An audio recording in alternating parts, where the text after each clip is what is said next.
नमस्ते, थर्ड आई में आपका स्वागत है। मोदी जी अपनी हरकत से बाज नहीं आएँगे। मैं इसलिए कह रहा हूँ कि अब कभी-कभी क्षोभ के साथ-साथ ये भई क्या हो रहा है मोदी जी? मोदी जी ने 7 डेलीगेशन भेजे हैं, ऑल पार्टी डेलीगेशन दुनिया के अलग-अलग हिस्सों में। क्यों भेजे हैं, क्या उसका वो है, वो मालूम नहीं। वो तो मिस्री जी बताएँगे क्योंकि उसको उस डेलीगेशन को क्या बोलना है, क्या बात करनी है, उसकी ब्रीफिंग मतलब वो पॉलिटिकल डेलीगेशन है, उसकी ब्रीफिंग लेकिन विक्रम मिस्री जी की हैं, जो फॉरेन सेक्रेटरी साहब।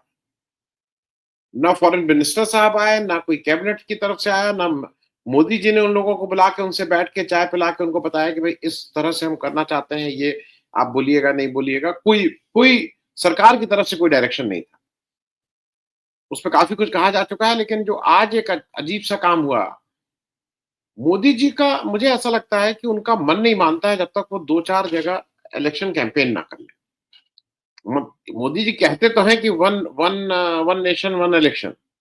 मोदी जी का नहीं मन मानेगा। मोदी जी क्या करेंगे? क्योंकि उनको इलेक्शन के अलावा कोई और काम आता नहीं। मोदी जी पहुँच गए थे गुजरात। गुजरात पहुँच के वो अपनी वही रैली करा रहे थे। नेताओं का ये हम सबको पता है कि नेता जब अपनी रैली कराता है और इवेंट मैनेजर आजकल आ गया है, तो अपने ही पैसे से अपना ही मतलब माला-वाला ले आके अपने ही ऊपर फूल बरसाने लगते हैं। और मोदी जी ने आज एक छोटा काम ये किया, मैं इसलिए इस बात को कह रहा हूँ, कुछ चीज़ों को उसके ग्रेस के साथ करना चाहिए। आज मोदी जी गुजरात पहुँचे, गुजरात पहुँच के वो अपना जो चिर-परिचित शैली में उनको तो भई इलेक्शन है गुजरात में, राहुल गांधी उधर कह चुके हैं कि इस बार हम गुजरात में बहुत सीरियसली इलेक्शन लड़ेंगे, मोदी जी को चिंता भी है कहीं न कहीं। तो मोदी जी को गुजरात जाके मतलब वोट की घेराबंदी तो करनी ही थी। लेकिन उस घेराबंदी में जो मोदी जी ने एक अजीब-सा काम किया वो मैं दिखाता हूँ। मोदी जी ने कर्नल सोफिया के परिवार को वहाँ बुला लिया। कोई अपने आप तो चल के आए नहीं होंगे, ये देखिए। कलसोफिया के वो फौजी हैं जो छड़ी लेके खड़े हैं, कलसोफिया के पिताजी हैं, उनका पूरा परिवार है। और सेना ने शत-शत नमन और मोदी जी मतलब मोदी जी ज़रूर आना है और मोदी जी वहाँ फूल-वूल अपने ऊपर बरसवाने लगे। अभी तक मतलब ये मैं इसलिए कह रहा हूँ कि कलसोफिया के साथ मोदी जी आपके एक मंत्री ने जो किया है उसकी तरफ से आपने तो आँख भी मूंद ली, कान भी बंद कर लिए और मुँह पे भी टेप लगा लिया। वहाँ तो आप गांधी जी के पक्के अनुयायी हो गए कि वो जो विजय शाह है आपका मध्य प्रदेश का मंत्री, उसकी गंदी घिनौनी हरकत जिसको हाई कोर्ट और सुप्रीम कोर्ट दोनों ने कहा है कि वो गंदा आदमी है। उसने इस तरह की भद्दी बात की भारतीय सेना के एक सैन्य अधिकारी के लिए। उस समय तो आप गांधी जी के इतने पक्के अनुयायी हो गए कि ना मैं बुरा देखूँगा, ना मैं बुरा सुनूँगा, ना बुरा बोलूँगा। वहाँ तो आपने आँख, कान, मुँह सब बंद कर लिया। और उसी कर्नल सोफिया के परिवार को यहाँ लाके आप उससे कैसे कोई मना करे? गुजरात में रहना है, मतलब वृंदावन में रहना है तो राधे-राधे कहना है, गुजरात में रहना है तो किसकी हिम्मत की आप कहें कि भई आके फूल फेंको और वो फूल ना फेंके?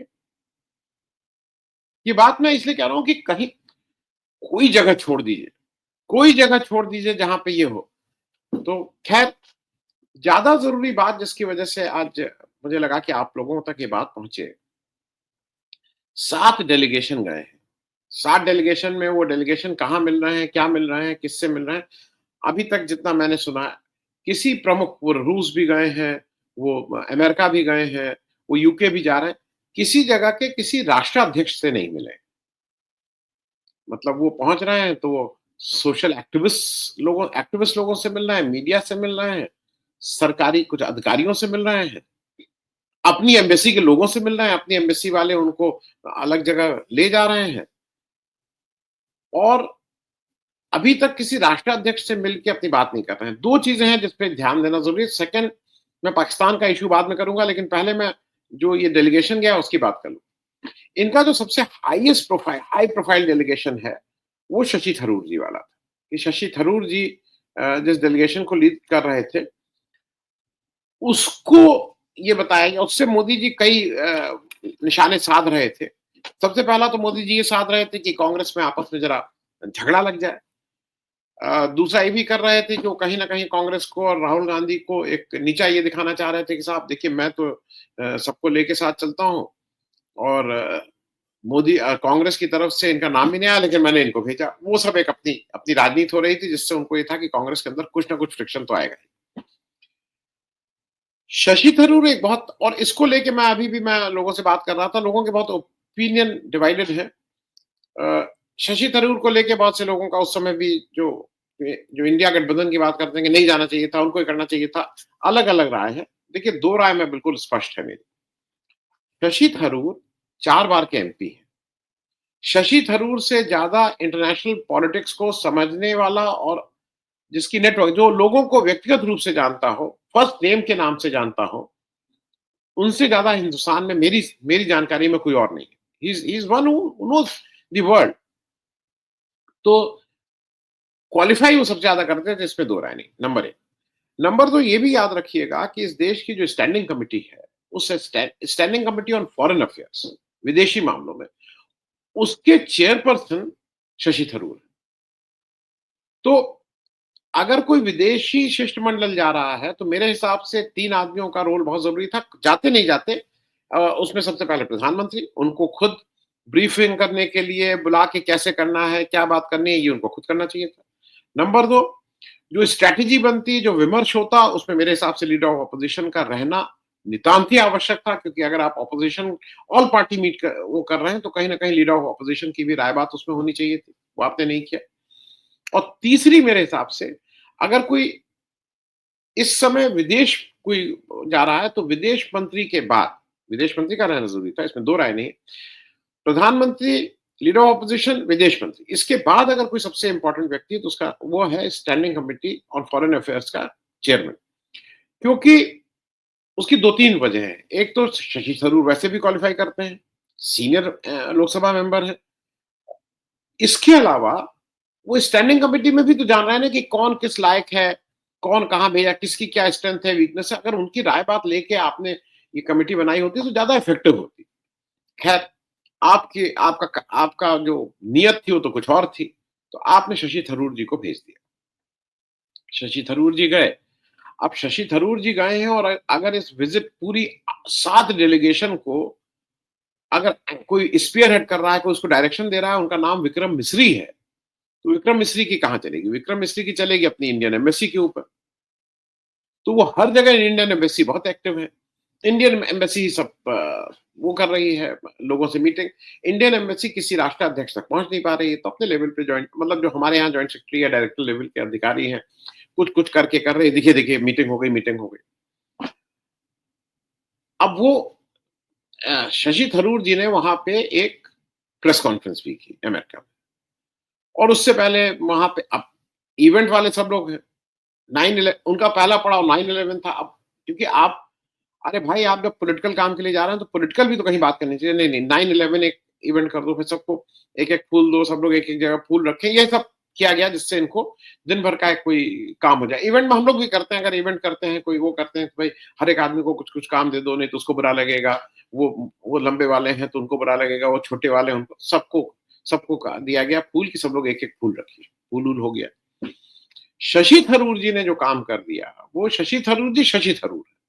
उन्होंने कोई जानबूझ के नहीं किया है। शशि थरूर जी से, अच्छा, वो जो प्रेस कॉन्फ्रेंस हो रही थी, वो इंडियन एम्बेसी में, मतलब नहीं यहाँ हो रही थी, और वो साफ-साफ शशि थरूर बोले, बहुत जल्दी बुलाई गई एक प्रेस कॉन्फ्रेंस थी, जिसमें जो पत्रकार आए थे, उसमें अगर आप देखें तो विश्व का कोई प्रमुख उसपे माइक नहीं लगा था, उसमें एएनआई सबसे प्रमुखता से सबसे आगे था, क्योंकि एएनआई ही सब जगह कर रहा है, एएनआई ही वहाँ से बाइट भेज रहा है, वही सब लोग वो कर रहे हैं, प्रचारित कर रहे हैं। यहाँ पे ये जो हमारे बाकी लोग भाग-भाग के जाते हैं कि जब मोदी जी की विज़िट होती है, तो हर आदमी वहाँ घुसा रहता है, वो सब नहीं है। वो क्यों नहीं है, नहीं मालूम। खैर, वहाँ पे जब इनसे प्रश्न पूछा गया ट्रम्प जी को लेके, तो उस समय इन्होंने बहुत ही हार्ड हिटिंग, मतलब हार्ड हिटिंग मैं इसलिए कह रहा हूँ कि शशि थरूर जी को, अब वो बहुत डिबेट है कि वहाँ कहना चाहिए नहीं, पर शशि थरूर है। शशि थरूर ने कहा, भई मैं इस देश का नागरिक नहीं हूँ, ना मैं इस देश का टैक्स पेयर हूँ, and this is not time. लेकिन अगर आपने मुझसे पूछ लिया है ट्रम्प जी के बारे में, फिर उन्होंने ट्रम्प को कंपेयर किया दोनों। उन्होंने कहा, मैंने अमेरिका के 4 प्रेसिडेंट के साथ काम किया है, सीनियर बुश, जूनियर बुश, अ, क्लिंटन साहब, ओबामा जी, 2 डेमोक्रेट, 2 रिपब्लिकन, लेकिन इनका जैसा व्यक्ति नहीं मिला। और उसके बाद उन्होंने कुछ-कुछ अंग्रेजी के ऐसे शब्द यूज़ किए जिसका मतलब आप खुद समझें, लेकिन अच्छे वर्ड नहीं थे। अब उससे यहाँ खलबली मच गई है भारत में। जो विदेशी विदेश सचिव है, भैया ये क्या हो गया है? तो अब भेजा जा रहा है जल्दी-जल्दी करके, खुद इनको लगाया गया, तुम जाओ भाई। तो विक्रम मिश्री जी भागे-भागे जा रहे हैं कि अब जब जिसको कहते हैं ना लौटानी में, पलटते समय जब वापस आ रहे हैं शशि थरूर साहब, तो फिर वही। तो अब इन सबको लेके ट्रम्प क्या करेंगे ये नहीं मालूम है। ट्रम्प से क्योंकि डरता है सब लोग, ये जो हमारा नेतृत्व है वो तो ट्रम्प ट्रम्प से डरता है, उनके मुँह खोले। हालाँकि इतना आज बोला गया है कि जो ट्रम्प ने साथ, ये बार-बार ट्रम्प कह रहे हैं कि मैंने नेगोशिएट किया। तो मुझे ऐसा लगता है, अच्छा, ये ट्रम्प जी से मिलने नहीं जा रहे हैं, विक्रम मिश्री जी अपने वहाँ के लोगों से, मतलब अमेरिका के कुछ लोगों से मिलके कह रहे हैं कि भई अपनी पोज़ीशन क्लियर करने जा रहे हैं कि नहीं, नहीं, ये हमने और पाकिस्तान के बीच ही बायलैटरल मामला था, इसमें थर्ड पार्टी इंटरवेंशन नहीं था, ये जो कह रहे हैं। तो अब मो मतलब मेरे ख्याल में इससे मामला और बिगड़ेगा, आप इसको यहीं छोड़ देते। आप क्यों प्रूव करना चाह रहे हैं कि ट्रम्प झूठ बोले हैं? क्योंकि अगर ट्रम्प झूठ बोले हैं, तो ट्रम्प ने सबसे पहले ये क्यों किया? तो ट्रम्प 7 बार झूठ बोले हैं, तो ट्रम्प की पोज़ीशन और ऑकवर्ड होगी। तो इस डिबेट को मेरे हिसाब से यहीं आपको छोड़ देना चाहिए। पूरी दुनिया को पता लग गया, आपको भी पता लग गया है कि ट्रम्प के बिना ये होता नहीं। ट्रम्प जी ने जब दोनों लोगों को थोड़ा फ़ोन ऑन करके, आप उसको धमकी मानिए, आप उसको रिक्वेस्ट मानिए। जैसे जब कोई नौकरी से निकाला जाता है तो कहता है मैंने इस्तीफ़ा दिया, और जो निकालना होता है वो कहता है मैंने इसको टर्मिनेट किया। उसी तरह से है, वो जो फ़ोन आया वो रिक्वेस्ट थी कि वो आदेश का पालन करने का इंस्ट्रक्शन था, वो आप जैसे उसको देख लीजिए, जैसी आपकी भावना हो। तो मिस्री जी जा रहे हैं और डिप्टी एनएसए जो हैं, पवन कपूर साहब जा रहे हैं। एनएसए साहब जा नहीं सकते हैं, एनएसए साहब तो मोदी जी का हाथ पकड़ के जाते हैं, क्योंकि अकेले जाएँगे तो कहीं गिरफ्तार न कर लिए जाएँ। मतलब सोचिए, ये भी भारत का एक है, भारत का एक जो सबसे बड़ा उद्योगपति है, वो नहीं जा सकता है कि उसकी गिरफ्तारी हो सकती है। भारत का जो एनएसए है वो अकेले नहीं जा सकता है, क्योंकि उसको ये डर है कहीं वो ना गिरफ्तार हो जाए। वो मोदी जी के उसके साथ तो चला जाएगा, फिर जल्दी से वापस आ जाएँगे, अकेले नहीं जाएँगे। तो पवन कपूर साहब जा रहे हैं। अब वो ये बताया जा रहा है कि इन कारणों से जा रहे हैं, और ये भी कहा गया है कि एक ट्रस्ट इनिशिएटिव था जो बाइडेन के समय शुरू हुआ था, उसी को फिर करेंगे, बायलैटरल जो बातें करेंगे इत्यादि-इत्यादि। जो एक मुझे जो लगता है कि देखिए, पाकिस्तान में बहुत सी चीज़ें क्लियर हैं। पाकिस्तान तो देखिए, ट्रम्प साहब बिज़नेसमैन, ही वो कहते हैं ना, आई ही लव्ड मेकिंग डील। तो पाकिस्तान ने डील क्या की? पाकिस्तान ने उनकी जो क्रिप्टो करेंसी है उसमें एक लंबा निवेश कर दिया। तो सीधे-सीधे जब पैसा आता है तो सबसे अच्छा तो वही होता है ना, घुमा-फिरा के आने की क्या ज़रूरत है? वो कतर वाले ने एक हवाई जहाज़ दे दिया। तो ही लाइक्स दैट, मतलब वो इस तरह के हैं। तो एक बात तो ये है कि विक्रम मिश्री जी और पवन कपूर साहब जाके इसको डैमेज कंट्रोल करने जा रहे हैं कि इसमें और इसको और इसका जिसको कहते हैं ना, और खराब करेंगे, ये तो आने वाला समय बताएगा। मुझे लगता है ये जो मोदी जी की उतावली है, उतावलापन है कि मैं यहाँ पे सबको बता दूँ कि मैंने ऐसे कर दिया, और वहाँ पे मैं पता ना लगे मुझे कि मैंने क्या किया था, वो इतना आसान नहीं है। दूसरा जो एक मुझे एक जगह, मतलब विदेश, उसके हिसाब से लग रहा है कि हम लोग एक क्यों ये कर रहे हैं, इसका आंसर क्यों नहीं, क्योंकि मोदी जी से कोई क्वेश्चन पूछ नहीं सकता है। Modi ji all party meeting में आएँगे नहीं, मोदी जी प्रेस कॉन्फ्रेंस करेंगे नहीं, मोदी जी सदन बुलाएँगे नहीं, तो मोदी जी से पूछे क्यों? और अगर कोई हम और आप ये पूछते हैं, राहुल गांधी पूछते हैं, तो कहेंगे देशद्रोही है। आप एक चीज़ बताइए, जो एक बार-बार कहा जा रहा है, पाकिस्तान एक बहुत छोटा देश है हमारे मुकाबले।